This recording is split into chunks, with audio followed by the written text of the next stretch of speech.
Welcome to the Across the Bar podcast, where we talk about why today's headlines are important for your success at work. My name is Peter Rahbar. I'm your first call on legal issues. And I'm Laura Brounstein. I should be your first call on comms and content. Hi, Peter. Laura, how you doing? We're very patriotic today. Together, we're like a little red, white, and blue story. For anyone who's watching it, not listening. America 250, baby. Yeah, you know it. Are you going to the concerts in D.C.? Half of Milli Vanilli, I am not going to be going to the federally sponsored one, but I will be going to Philly 250, where the Sound of America musical is going to debut at the Fringe Arts Theater on July 1st. It is an original musical about Ben Franklin, the first American rock star, by Randall Lane and Todd Schwartz. I've heard this is a very hot show. It's a hot show. Hamilton-esque. Yes, Roger Daltrey. Sir Roger Daltrey is involved. I can't wait to see it. You're going to love it. All right, Peter, we have so much to talk about today. We do. Turns out there's a lot going on. And some of it doesn't have to do with AI. I think we're actually going to try to not talk about AI today. I think that is the goal. Right. Is it not? No, that wasn't my goal. I'm an AI optimist. It'll come in somewhere. But okay. All right. We're going to talk about rise in labor unions, confirming something that Peter Rahbar, Esquire, has been saying for a long time. We're going to talk about a crazy story about a guy with gold bars in his house getting busted, and a little extra piece of that, of how much should you lie on your resume to get a job. And then... or not. How to fit in at your internship, a listener question, how dinner can get you fired at JPMorgan, and a couple kind of updates on last week's conversations. So, Peter, you have been saying for the last year and a half to 2 years that you are seeing a rise in resistance, and we are going to see a rise in that at the workplace too. And we're going to start to see a rise in labor unions. And here we are. Talk about how right you are, Peter. What a shocker. Well, what I was saying, which has been somewhat confirmed in a piece that some reporting that came out today, that reported the highest level of unionized workers in several years. 16.5 million workers. That's an increase of 463,000 since last year. That's a lot. And yeah, I mean, look. I would love to know how many jobs have been added to the workforce in the last year. We can look that up. It's the highest number of unionized workers in 16 years. So that's why the number's notable. When the Tea Party started trying to get rid of the labor unions. Remember in Wisconsin? What was that guy's name? Yeah. No, I don't remember his name, but I know what you're talking about. Yeah. And along with that, employers are still spending, apparently last year, they spent over $1.7 billion on anti-unionization efforts. So that shows that they think it's still a threat. But what I think... It is anti-unionization efforts. Like nasty union busting stuff, or just like paying an actual negotiator to talk to them? I think the number captures a wide variety of things. There are consultants who work in workforces with employers to infiltrate workforces and determine if there are potential organizing efforts or to spread certain messages. And that's perfectly legal? Can possibly not. Then there are other... Wait, this is so interesting. There are certain disclosure requirements, and there's certain things that could be said or not said. Are there NARC laws in corporate settings? If you're asked, you have to say you're a NARC? Well, potentially. I mean, it also depends on when it happens. If there is a campaign underway, there's a totally different set of rules than just in the sort of day-to-day, surveilling your workforce type of thing. But there are consultants who work in all phases, and there are companies who spend a lot of money to, put out publicity campaigns against unions or, pro, their own efforts to provide employee benefits or salaries or whatever to keep unions away. Then there's just a ton of money spent on lawyers who, specialize in these things. But the bigger point is, if companies are definitely seeing a advantage right now in terms of the worker versus company dynamic. People do not feel like they have as much employment mobility. Therefore, they're going to stay in jobs. And then when that happens, employers feel a greater hand to have, let's say, less employee-friendly policies, or at least some employers do, because the employees aren't going to leave. And right now, we have the double whammy of there's also no federal government oversight, like literally none. So employers really feel a lot of strength. The key is not overplaying that hand, because employees could go to unions, or they could go to lawyers to bring legal claims, or they could do other things. I mean, we've talked in over the past weeks of employees who've literally set warehouses on fire because they're not being paid enough, and they feel like their employers are not listening to them. So this is only getting worse, and we're coming up on a summer where there's going to be, at least probably 3 major IPOs where the, very wealthy in this country are going to become far more wealthy, and people are going to see that they're not part of it. SpaceX, OpenAI, potentially Anthropic, and those are major events. This summer, you think? It's interesting. Yeah. I mean, all 3 have announced intentions, and look, people are going to become really rich. Really wealthy people are going to become much, much wealthier. And I think, I'm not sure how the general populace reacts when they realize it. And you throw in a government administration that's, self-dealing every day. Every day. It's bad news. And it becomes just this view of did you realize a power and wealth imbalance. Did you realize that, how Trump, they renamed the Palm Beach airport the Trump airport? Yeah. And with that comes the licensing rights. It's not just a naming thing. The Trump family now owns the licensing rights to the name of the airport. Yeah, I told someone about this recently, and their jaws were on the floor. Okay, how about it. Every deal in that airport basically goes through them, and they profit off it, and that's just it's almost unbelievable to me, the level of grift going on right now with this administration. The amount of money they are trying to suck out of your pocket, my pocket. I don't have much in my pocket. Yeah, and what I'm saying is, if you're an employer in this environment and you perceive to have you think you have a lot of the upper hand and a lot of room to operate, just be careful, because you're going to be viewed in conjunction with what these guys are doing. I'm telling you. You may not support the administration, you may have nothing to do with it, but this is just the environment right now. Yes. Where workers and people who aren't stealing from their, fellow countrymen are feeling at a disadvantage. And when that happens, people get desperate and do desperate things. And I would just say, don't overplay your hand. It's a long game. Yikes. Oh, that's scary. And anybody who is thinking of taking any sort of action outside the law on this, think twice. Don't do it. Please don't. Don't do it. We're not advocating that. Not on this podcast. No, never. Or in any podcast. Never. Right. Okay. So, this was one of my favorite stories of the week. And I like to call it Gold Bar Guy.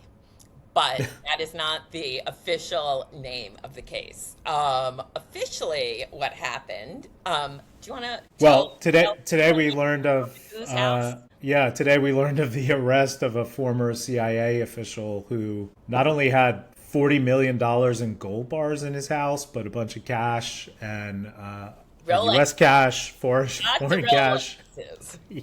Rolexes, got it all. He made up half the shit on his resume, even though he had an impressive resume that was true, right? Right. Somehow he got a job at the CIA with fake job entries on his resume. And so, is it a funny story? Yes. Is it crazy that this could have happened at the CIA? Yes, absolutely. Why are we talking about it? What's going on here?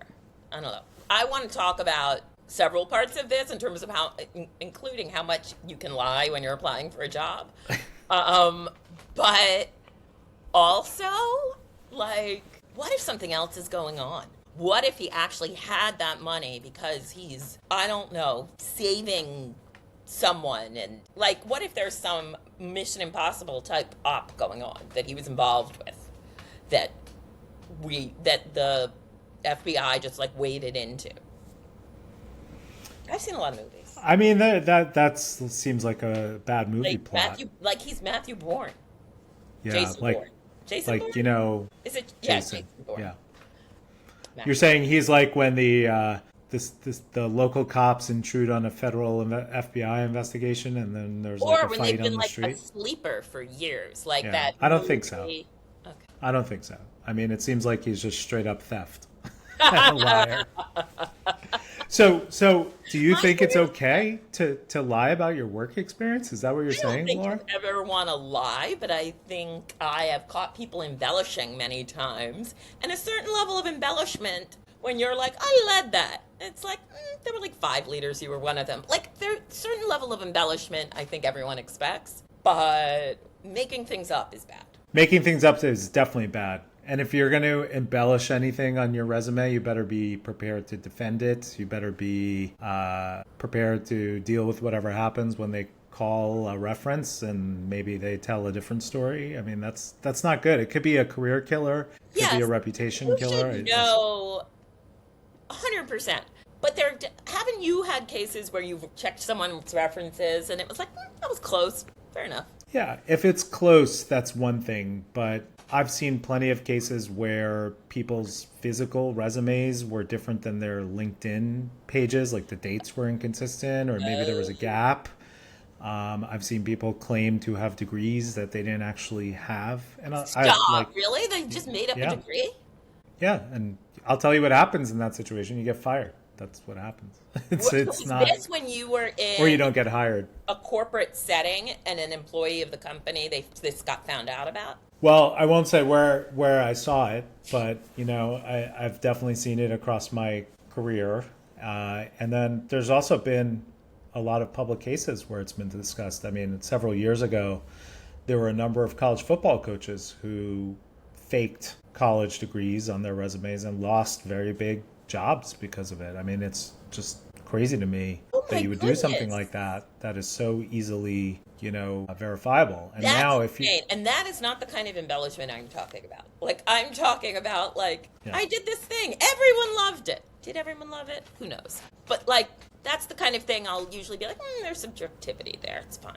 But not making up a degree. Right. I mean, making up a degree is stupid. You shouldn't do that. Don't do that, people. You should also, as we discussed recently, you shouldn't take credit for other people's accomplishments. Definitely not. You shouldn't make up accomplishments. But, if you want to say, I led something when you were just working on it, I mean, is that the crime of the century? I don't think so. But you got to be really careful. I personally wouldn't recommend it, but I've seen people do it. And especially... if you're claiming specific accomplishments, I mean, you may get hired because of that, and then day one of your new job be asked to do it, and you better know how to do it if you've claimed. All right, I have another question. It used to be a really big deal when prospective employers would say, "What's your current salary?" Whether or not to give them your actual current salary, but they're not allowed to ask that anymore, right? That's right. Yeah, they're in most cities, and here in New York. They can't ask you what your current salary is, but they could ask you what you would like your salary to be. What's the prospective salary that would work for you? Also, they have requirements to disclose what the salary is for jobs that are posted. A really important good thing that New York State did. Who was that under? Hochul? Yeah, and it was also city law as well. I would say, employers had like a collective heart attack over that requirement. Yeah. And it turned out, I think, to be mostly a nothing burger. I haven't heard of, I think it's been very helpful to job applicants, and I haven't heard of any companies really being destroyed over it. No. As predicted. Exactly. That seemed fine. So what's going to happen to the CIA guy, do we think? Well, if everything alleged is true, he's probably going to jail for some period of time. I mean, probably true. Stealing $40 million in gold bars is not a minor offense. So that leads us to our next story, where while stealing 40 million in gold bars is not a minor offense, one might wonder if mislabeling a $650 dinner is a big deal if you have brought in $1 billion in profits for your company. I gotta say, I would think if I brought in $1 billion to someone's company, if I mislabeled something for 650, they would just say, relabel it, or at the very worst, you owe us $650. But JPMorgan fired this guy. Sorry, we'll tell everybody what the case is. Yeah, the JPMorgan, what's now become known as the JPMorgan Salami guy, a former wealth manager at JPMorgan. Who had brought in $1 billion. Yeah, who oversaw some significant, assets for clients, was fired over an expense dispute. And basically a $642 expense, which, he said was to entertain clients. It turned out to be just one client at a Super Bowl party at his house, was labeled as a dinner at a restaurant by his assistant, and he was fired. He disputed it. And he just won $4.25 million in an arbitration over the claim. I love it. I love that he won. JP Morgan said they were going to appeal it. It should be noted that he originally asked for $30 million in damages. I love everything about this. Yeah, it's an interesting case because, it's kind of silly, it seems. Not have a personal T&E that covered $650 for dinner if he had, again, brought in $1 billion. Yeah, look, on theft, expense theft issues, it's very tough because you have theft is theft. I mean, the amount is almost but doesn't don't you matter. Agree? Something else must have been going on. They wanted to get this person out. You don't actually fire a high performer like that over something like this unless something else is going on, in my opinion. Logically, you would say that.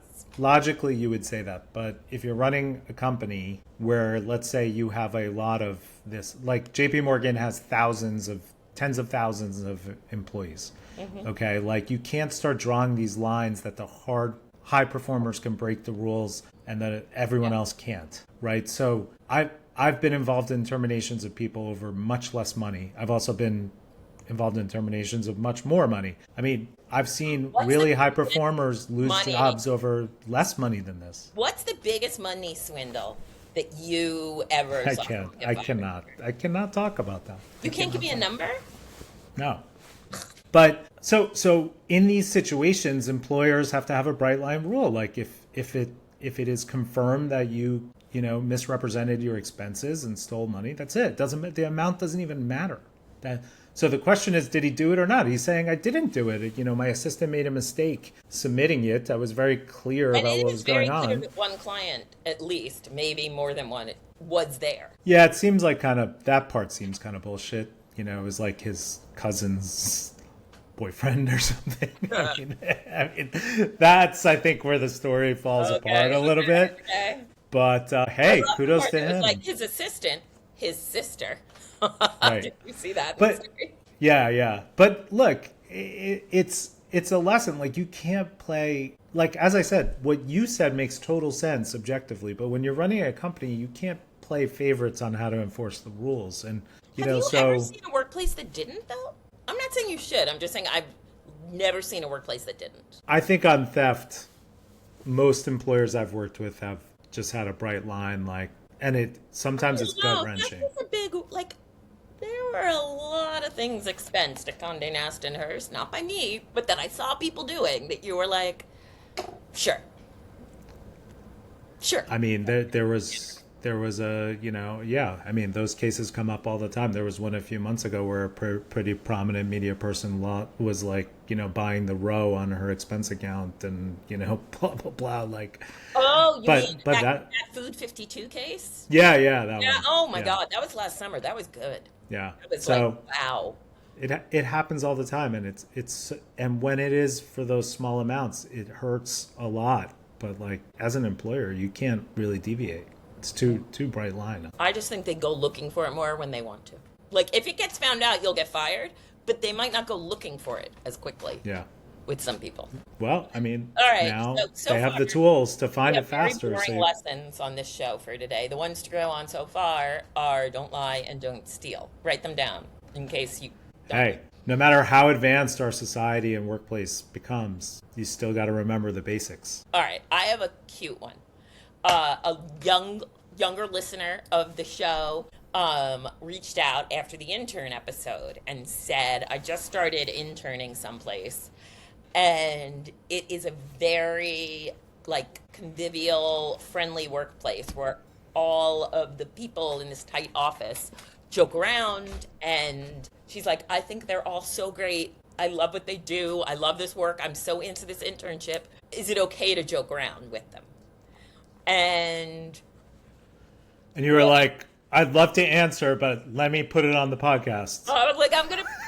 Well, what ended up happening, which was good, she waited until someone teased her once in a cute way. Oh. Like, in like a very loose, not offensive way. But like someone brought her into that energy of the office, and then it felt safer.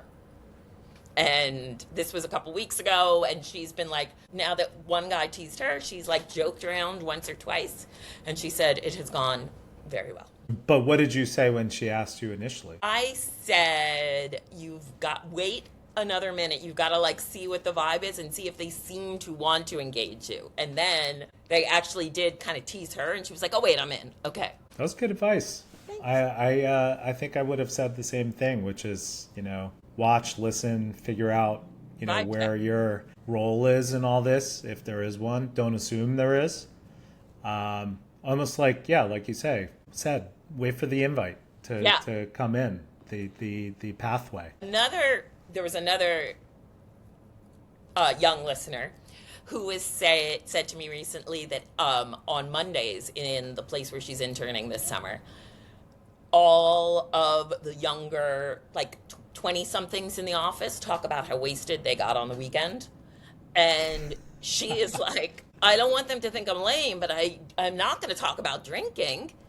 And I was like, here's my advice. I was like, make up a friend that if you feel like you need to get involved with funny stories, make up a friend that you're telling the story about. Be like, oh my God, that is terrible. I had a friend that did that once. Not I did that once. Like, there are ways to seem like I get it and I'm fun without implicating yourself whatsoever. I would generally steer away from sharing embarrassing moments with your colleagues as an intern, unless like there's some sort of team building exercise where they're like, oh, everyone tell us an embarrassing moment. Then I would say pick a very safe one. Don't pick one that's going to be like humble brag. You know what mine always was? First day of my internship in the White House, in the press office as an intern. Yeah. This was a long time ago, where the park across the street from the White House was still kind of dangerous.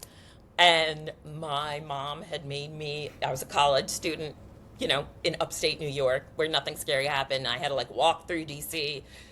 And she gave me pepper spray. And the first day coming in through security for my internship at the White House, the pepper spray got like taken by the Secret Service. And I was utterly mortified to have like a weapon confiscated on the first day of my White House internship. But that is a good, embarrassing story. Yeah, that's a very plain. Endearing, because your mom sent you with something. Getting in there that you were at the White House. It's good. By the way, that park is now closed. You can't even walk through it because there's like this massive perimeter around the White House, the People's House.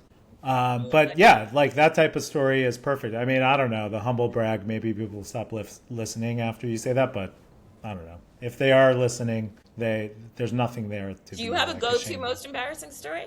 Well, as you know, I work by myself, so I don't need to tell these stories.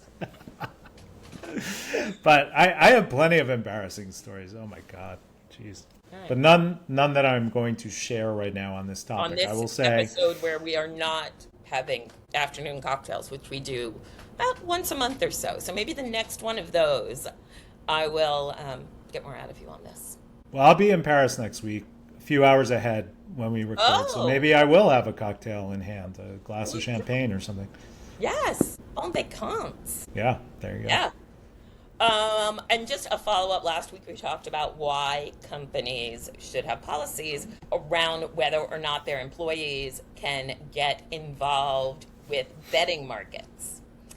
And And the case just came out today that a Google information security engineer used inside information and made $1 million on Poly Market. So Google, get yourself a policy. Well, you left out the kicker here, which is he got arrested. And he's been charged with commodities fraud, wire fraud, and money laundering. Oh my goodness, I didn't even get that far in the story. Yeah, so this went beyond way beyond corporate rules. Yeah. Now, again, and we said this last week, if you're a company like Google and the government knocks on your door and says, "Hey, we're investigating this employee," you about something on Polymarket, you'd like to be able to turn to them, whether it's the government or another, agents, whoever it is, and say, "Well, we have this policy. We took all the steps we could, so we're not involved here." Right. It covers the company then. And we also have, policies that protect uses of our confidential information and whatever. So it's covered under 4 different policies. We didn't do anything negligent here. We shouldn't, or criminal. We shouldn't be involved. And I assume they do have those policies because they weren't charged with anything and they're not involved. It's the fact that this guy took information about what people were searching for and made bets on like who would be the most searched person, during a particular time period. Wow. Idiotic. I not think he would get. I mean, a Google engineer should know better than anyone how traceable that is. I mean, you think about how many rounds of interviews this guy must have gone through to get his job, only to do something so idiotic. Boneheaded. And criminal. Yeah. But everything's traceable. There are receipts. Yeah. And you shouldn't do it. Receipts. Don't do it. Yep. It's not that hard. Another follow-up, Emma Greed, who is famous for being a co-founder of Skims and was the CEO of Good American, made a comment during an interview was saying how much trouble companies are getting into with AI meeting recordings. Don't do it. We almost made it. We're a half hour in and we didn't mention AI. And then, of course, you brought it up. I, of course, brought it up. Yeah, sorry. But it's good to, so she's saying companies are getting in trouble recording AI meetings. I believe it. Yeah. Which you were saying last week. Look, this whole episode has just been me saying how right you are about things, Peter. I love it. We should have more episodes like this. I think it's really helpful for my mental health and. Okay, are you feeling good? Are you affirming? Really affirming. Okay, good. All right, let's do our heroes and zeros and affirm something. Heroes and zeros. Who's your zero? My zero is the 2 new cases that the Trump administration seem to be taking out against members of the media. It seems like the Trump administration may be moving towards another defamation or libel suit against E. Jean Carroll, who won her civil case against Donald Trump and won damages around him sexually assaulting her about 20 years ago. That is it's a little different and more scary what they're doing. I mean, they're not suing her for libel. The Justice Department is investigating her for perjury in a civil case, which is very unusual, I must say. His case was the libel. Like, she won the second case. She won because he libeled. That was she won. That was a case against him as an individual. That's what I'm saying. Yeah, but the DOJ should not be involved in this at all. Perjury. That is messed up. And the fact that they had to point out in the article I saw about it, Todd Blanche can't be involved because he was President Trump's personal attorney when this happened. What? Shocker. And then I saw that they are suing, they have another suit against the Wall Street Journal. Trump refiles $10 billion lawsuit against the Wall Street Journal. For the birthday card. Still for the birthday card. The birthday card defamation case. For anyone who doesn't remember, the Wall Street Journal ran an image of a card that very much seemed like it was made by Donald Trump for Jeffrey Epstein, and Donald Trump continues to deny it.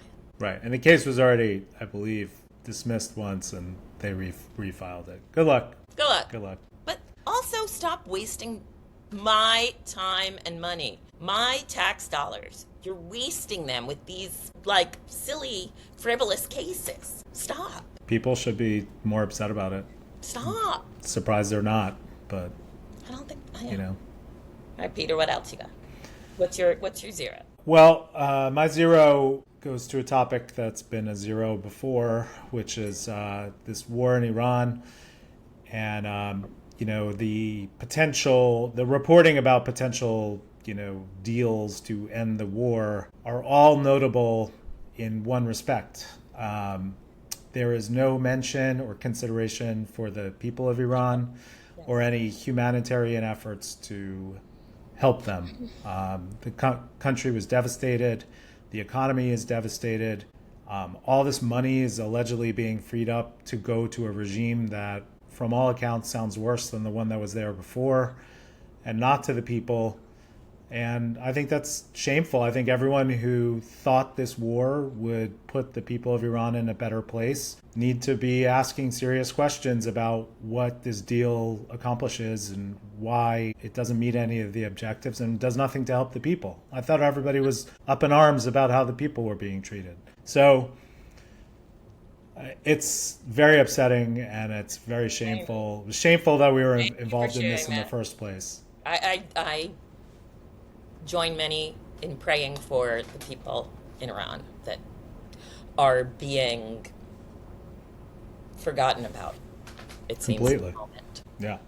All right. Yeah. Who's your hero? The Testaments on Hulu and Chase Infinity, the star, specifically. So The Testaments was the sequel to The Handmaid's Tale. And The Handmaid's Tale, as everyone knows, was a long-running series on Hulu starring Elizabeth Moss. I thought it was incredible. And then this season, they started The Testaments, which is based on the book sequel to The Handmaid's Tale. And it had its season finale last night with guest starring moments by Margaret Atwood and Elizabeth Moss.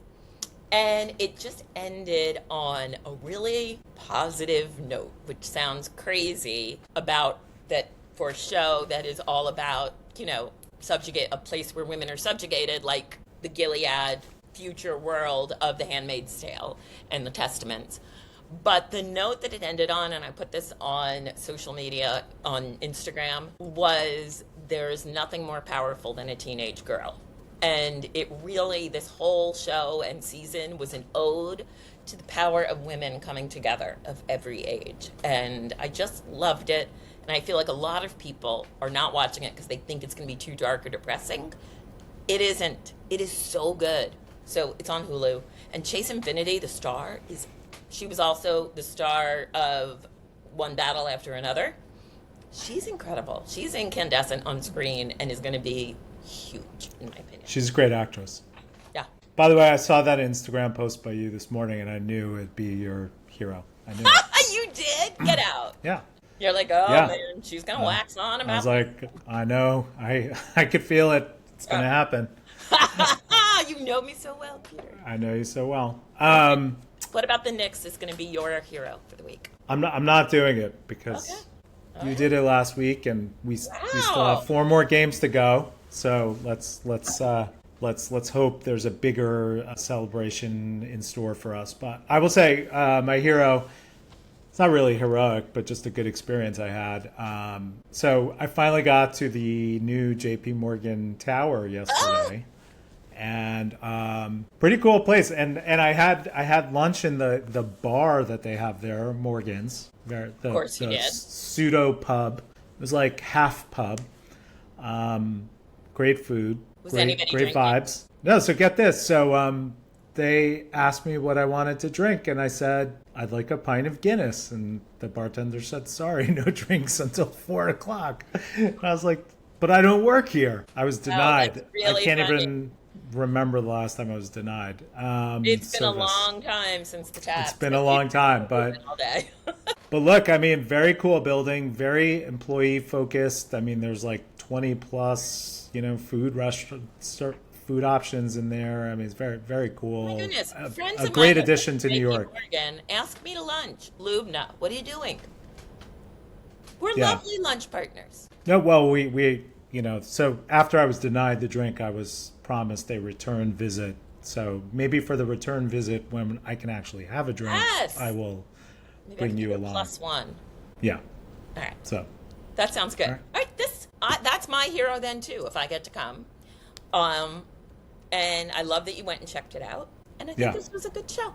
This was fun. My employee cafeteria tour continues. Listen, So. I still miss the Hearst Caf, as you know. I love going and having lunch with our friends.